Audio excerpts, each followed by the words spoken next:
सबसे पहले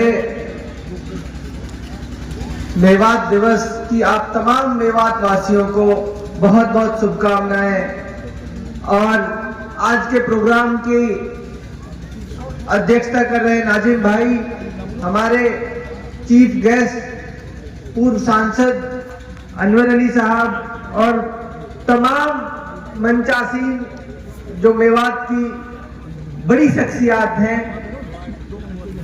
प्रोफेशन से भी मैं चार्टर्ड अकाउंटेंट हूँ, हिसाब किताब रखता हूँ लोगों का, अपना भी रखता हूँ। कम समय मिला है तो कम समय में मुझे मेरी बात भी समेटनी है और जो मुझे कहने की जिम्मेदारी दी है मैं वो कोशिश भी करूंगा कि मैं वो बात कह पाऊं। मेवात विकास सभा जिस तरह से मेवात के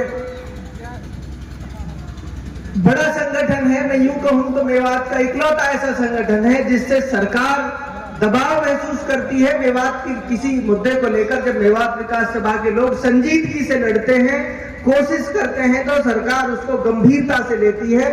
ये वो संगठन है। ये जरूर है कि समय समय पर हमें संगठन में भी ऐसे लोगों की नुमाइंदगी की जरूरत होती है जो संगठन को दूरदर्शी सोच से आगे ले जाने का काम कर सकते हो। संगठन में भी उतार चढ़ावों का दौर रहता है। मैं हमारी नई जो लीडरशिप है, नए जो लोग हैं संगठन के, मैं उनको इस बात के लिए जरूर कहूंगा कि संगठन में जो ताकत हम लोगों को फूंकनी चाहिए थी, कहीं ना कहीं हम उसमें नाकाम हुए हैं। उसका मैं भी एक बड़ा जिम्मेदार हूं, उसका मैं भी एक मुजरिम हूं, उसका दोषी। मुझे भरतपुर जिले की जिम्मेदारी दी गई थी। मुझे ये बात कबूल करने में कोई संकोच नहीं है कि मैं जिस तरह से हमें इस जिम्मेदारी को निभाना चाहिए था, हमने शायद उतनी ईमानदारी से इस जिम्मेदारी को नहीं निभाया।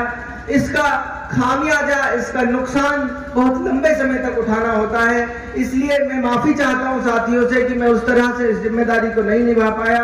अल्ताफ भाई हैं, आप जिस तरह की जद्दोजहद, जिस तरह का संघर्ष करते हैं संगठन में भी और सामाजिक कार्यों के लिए भी, प्रधान जी हैं, सदीक साहब हैं, उमर प्रधान हैं और तमाम लोग जितने भी सीनियर लोग हैं, मैं ये समझता हूँ कई बार हमारी ये अप्रोच रहती है कि नए लोगों को आगे लेके आओ ताकि संगठन को मजबूती मिल सके।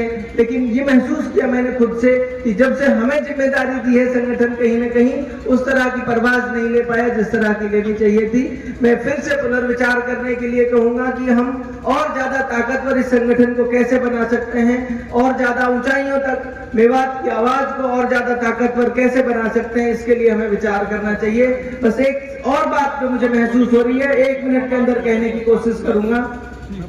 आज हम हर तरफ मायूसी की बात करते हैं, हर आदमी मेवात को क्रिटिसाइज करता है, मेवात के लोगों को क्रिटिसाइज करता है कि ये होना था, ये नहीं हुआ।